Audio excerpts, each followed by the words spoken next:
My name is John Sheard. I look after enterprise sales for Klarna UK. And today I'm going to take a deeper look at online checkout, and more specifically, the challenges associated with cart abandonment with online checkout. We at Klarna think that this is a significant issue for retailers, and it's about time that things changed. I'll start with a very quick exercise to get things going. Please raise your hand if you have shopped on either a mobile or tablet within the last 12 months. As expected, most. Keep your hands up, please. Can you just drop your hand now if you've shopped on a tablet or mobile and have left something in the basket in the last 12 months? Okay. Actually, more kept their hand up than I expected. But yeah, I mean, a lot of you did put your hands down. It is a known challenge. That's it done now. You don't need to keep your hands up. It is a significant challenge, and the statistics from the UK support this. So, just framing the size of the challenge, almost 7 in 10 UK consumers have abandoned their basket online. When you look at how that works out from a demographic point of view, it's far more prevalent in the younger demographic, as you would typically expect because of mobile traffic. But for 16 to 24-year-olds, on average, they will abandon a basket at least 3.8 times per month. If you then extrapolate out or look at the older generation, the 55 plus, it's about once a month they will abandon a basket. What does basket abandonment mean from a global perspective? This is actually a 2014 number. I couldn't get the 2016 number, unfortunately, but it's such a huge number, it doesn't really matter. $4 trillion estimated cost of cart abandonment to the retail industry globally. If we then take a look at what that means in the UK, it's about £5.5 billion worth of cart abandoned value. So it's a significant problem. That's £15 million per day, 600k per hour. If you then average that across the whole of the UK base, approximately 150,000 online merchants, that's about £37,000 per retailer lost to this issue. Unhappy retailers. Okay. So earlier this year, Klarna conducted a project working with partnering with a company called Censuswide.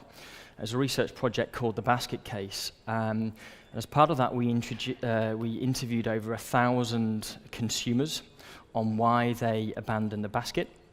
And we also interviewed over 250 retailers on what they see as the challenges and the solutions to cart abandonment. What I'm going to do today is just present some of the insights that have come out of that report.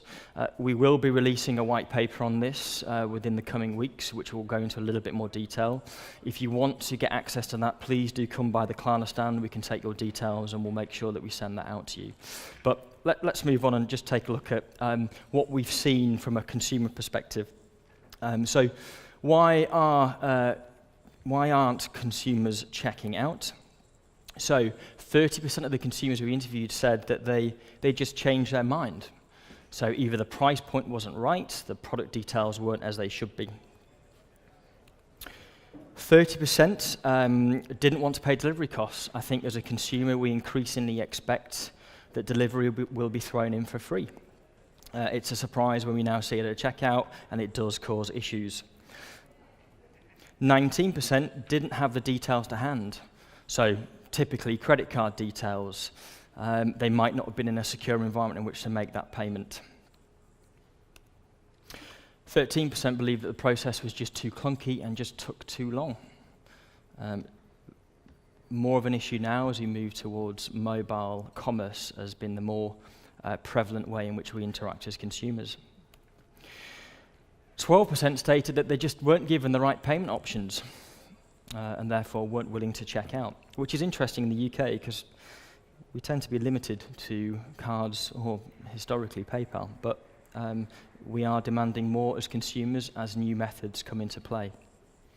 So that was the consumer view. Let's now take a look at what the retailers thought were the main points or things they could deploy to help reduce cart abandonment. 29% believed that clearer product info was needed. I think that plays back into what the consumers were saying about they just changed their mind. I think that is absolutely important. 28% believe that email is needed to address abandoned baskets.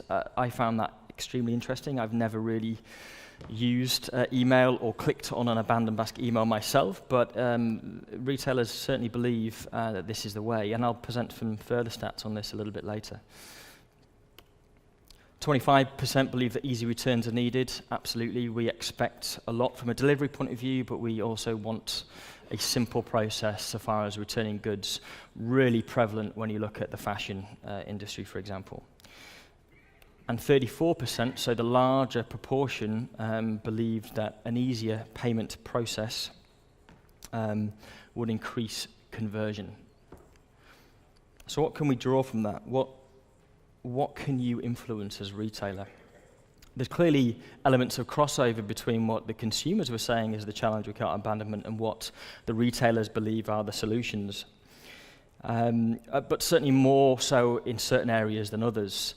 I think at least 3 of the reasons that were cited by consumers for cart abandonment, you could say relate directly to the payment process. So 1, didn't have the details to hand. 2, the process took too long. 3, and the retailer didn't offer the desired payment method.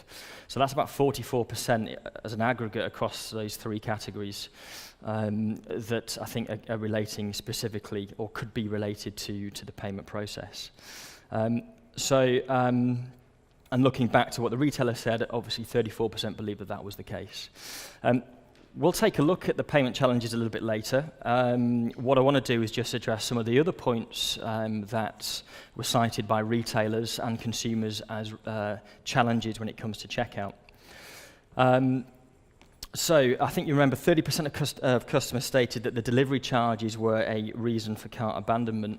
Just to provide some further statistics and detail around this particular point. We got some supporting information that came from the VWO e-commerce cart abandonment report, 2016. It states that 25% of people will not check out if they encounter unexpected shipping costs. Apparently almost half of users that put things in the cart do so just to understand what the total cost will be. So they'll be looking for things like shipping costs, they'll be looking for things like additional taxes.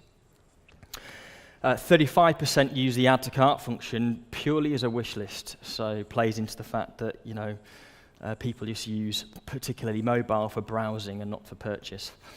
And 10% of users hope to get a discount on the product page by adding maybe additional things to the basket. That's certainly something that I do a lot of, being a Yorkshireman.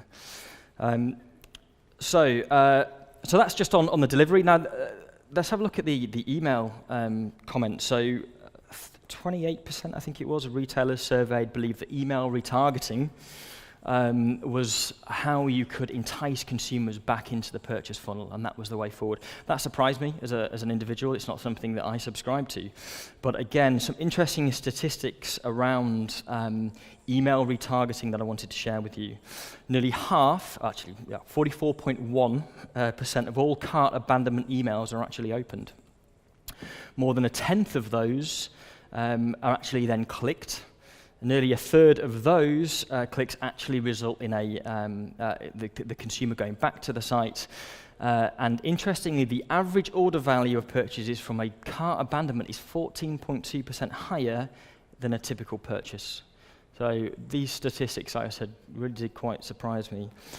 Now just think forward to the future. Imagine if you could add a one-click buy button to a retarget email and the power that that would have, and what you could do to the percentages and numbers I've just told you there. Okay, so what I want to do now is just look at more specifically the payment challenge and the issues with the payment process. And I'm going to start by framing the problem. If you have a look at really website evolution, over the last 15 years, I've got an example of ASOS's site back in the year 2000, a little bit of a mess in today's standards. I don't think user experience really existed as a phrase back then. It was all about how much content can we cram onto one page. will worry about conversion and all that sort of stuff in 15 years' time. Now flash forward, how things have moved on in 15 years, well, quite significantly. Website layout, personalization, search filtering, sizing, product pages, the way that we interact, video. Everything is about getting us as consumers to put as many things as we can in the basket and get through that process as quickly as possible. And in almost all cases, they've done a pretty good job.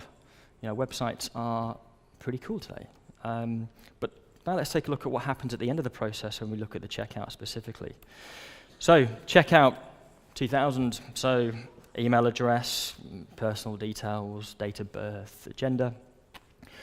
Billing address details, standard, and then you get into entering your card details, 16-digit PAN, blah, blah, blah, blah, blah, blah, blah. So how have things developed when you look at checkout between the year 2000 and 2015? Brilliant. We've now got an additional step, 3D secure.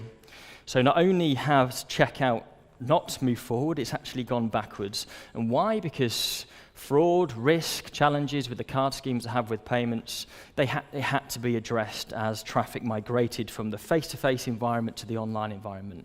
And with any transaction, you need security.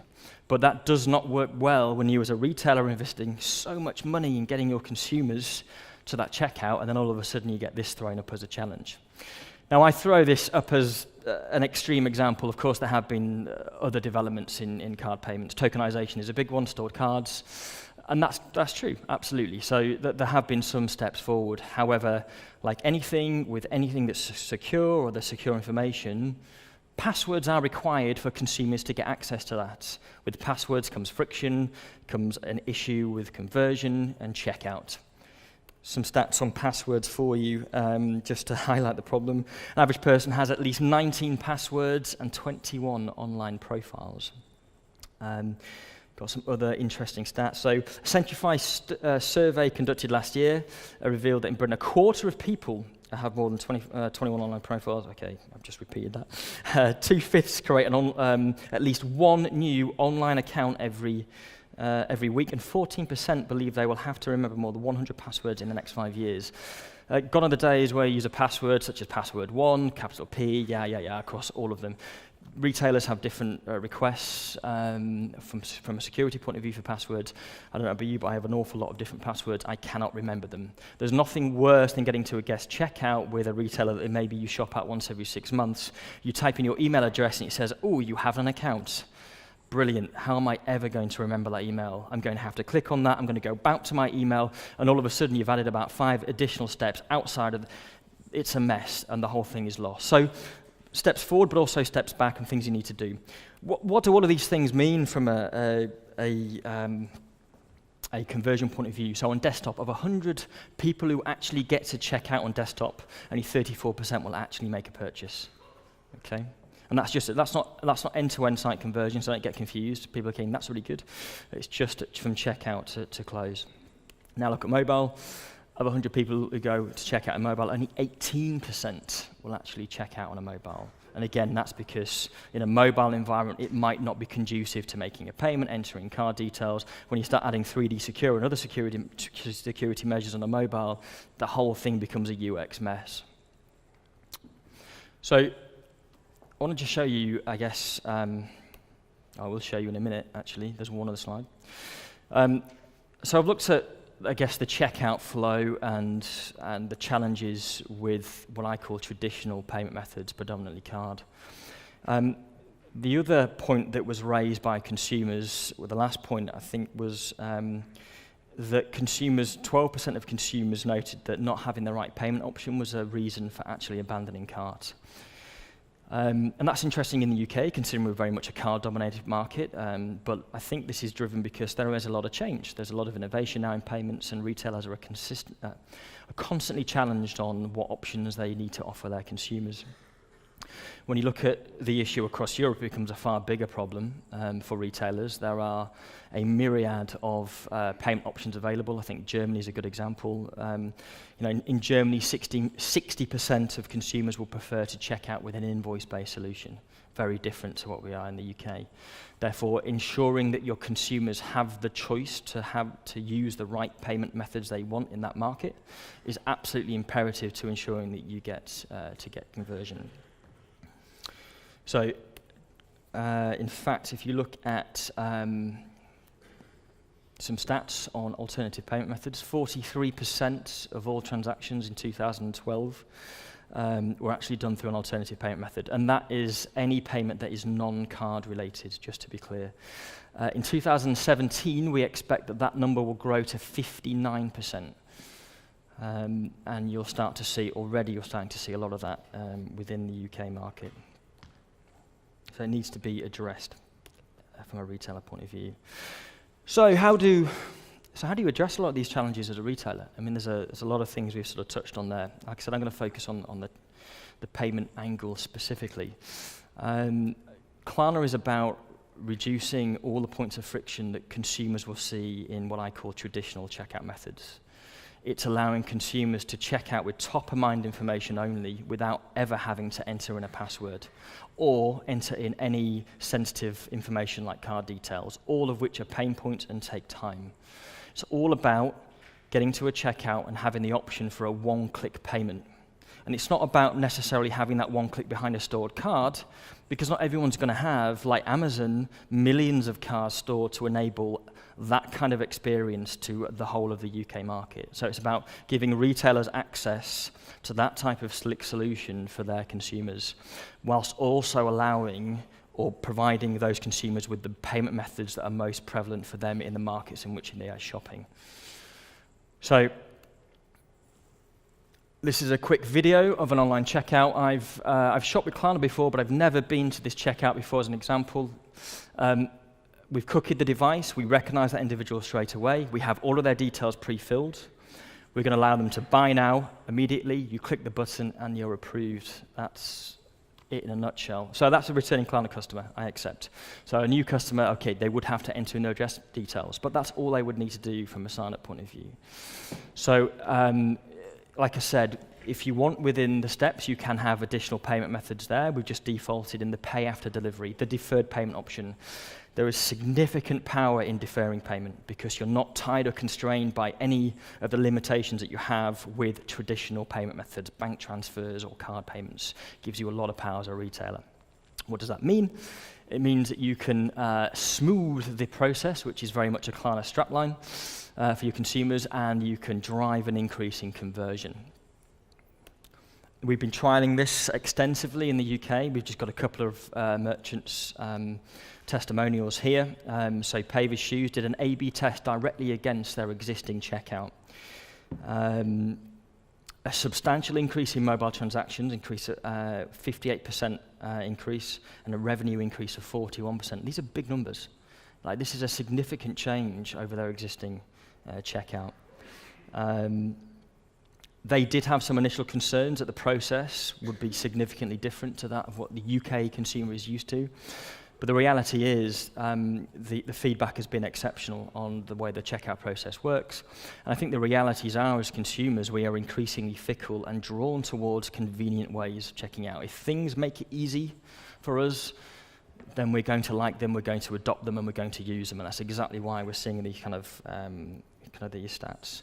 AQ increased conversion by 18%, uplift in sales 10%.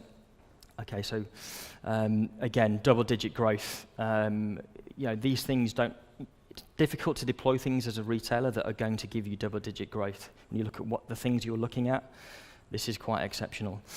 We've just gone and done a trial with a very large shoe retailer. I can't mention their name, watch this space. But equally, double-digit growth, revenue increase into the millions for them just by deploying a Klarna checkout type solution. So we've looked at the points of friction, we looked at the challenges that we have from a journey point of view with the consumer, but I also want to look at another angle which kind of ties back into the choice debate that consumers, that's so important now for consumers. So imagine if you can also look at boosting your consumer's purchase power by delaying payment or offering consumer finance or credit at checkout. So it's taking a payment method, providing additional choice for the consumer, but also using it as a mechanism to actually drive an increase in basket value. It's quite interesting if you start to marry up, step back. If you look at consumer credit, I don't know if anyone's ever tried to do a consumer credit application online, but the process is extremely cumbersome. You would typically go through a 5-stage process. You'll be redirected off sites, you'll be asked to enter personal details, enter employment history, your last 5 addresses over the last 5 years. The process takes time. Because of that, finance has always been a means to an end, and it tends to drive adverse selection. Really not what you want to do. Imagine if you start to marry the convenience of a 1-click checkout or a 2-click checkout in the case of a finance application with financing for consumers, making it more affordable for consumers to buy those products. It becomes extremely powerful. Convenience plus credit equals increased conversion. So we're not just talking about increased conversion, we're talking about increased baskets as well. So you have 2 factors that now driving the business case towards moving to greater choice and an alternative checkout method. These are just examples of how you can use, say, finance to help drive consumer awareness, but also drive basket value. So these are just examples we've used. We're live with Arcadia Group now for Buy Now, Pay Later across all of their brands. Some of these are taken from there, some of them we've just done internally. But the top one there is just like using personalization, for example. So welcome back, Klarna. Again, we've cookied the device, the power of that.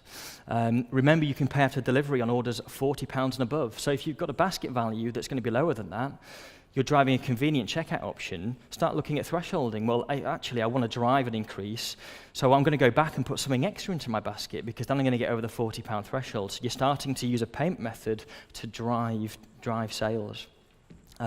Interest-free finance with Klarna in just a few simple steps. So we're using the convenience angle. So finance actually becomes your most convenient checkout option over anything else. Never before has that been the case. And there we've just got little strap lines. Try it, love it, buy it. Especially in fashion, we're seeing a huge uptake, particularly in the younger demographic. So Buy Now, Pay Later has been a huge success, and that strap line works really well. Consumers want to try it, they want to get the goods, and then they want to think whether or not they're actually going to buy it. So there are other benefits as well to deferred payment and finance from a consumer point of view that need to be factored in. Some stats for you. This came from a bigcommerce.com report. So this is looking at finance across Europe in its entirety and what the impact of offering a finance or a deferred payment option actually does to the basket value and the consumer journey. On average, a 15% increase in basket value for those retailers that actually offer credit or a deferred payment option on their sites. And a 30% uplift in incremental orders. 30% of people would not have checked out at all if they hadn't been given that finance option.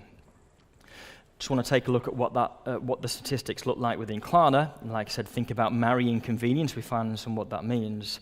62% increase in average order value across the Klarna book. And a 79% increase in orders. So these numbers, again, become quite compelling. And that's why we're driving double-digit growth and sales increase in the retailers that we're working with. I mentioned Arcadia earlier, so this is from Richard Birchall, who's head of treasury for Arcadia Group. They've been very keen to look at how they can move into finance. They see very.co.uk or very.com.uk.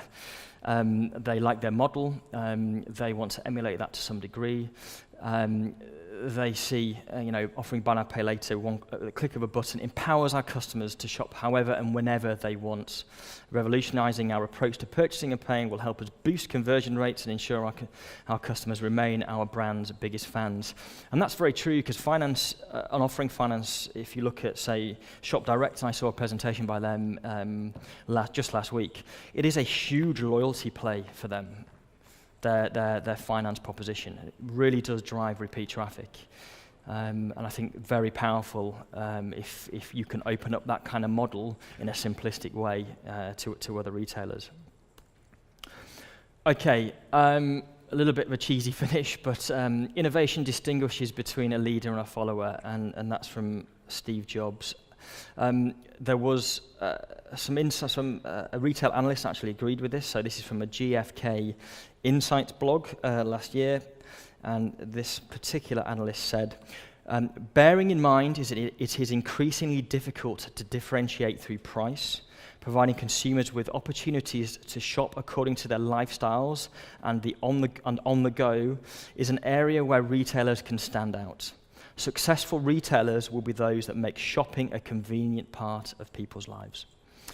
On that note, I'm going to bring this presentation to a close. I'd love to open up to the floor for questions and debate. But yeah, thank you for listening and your time.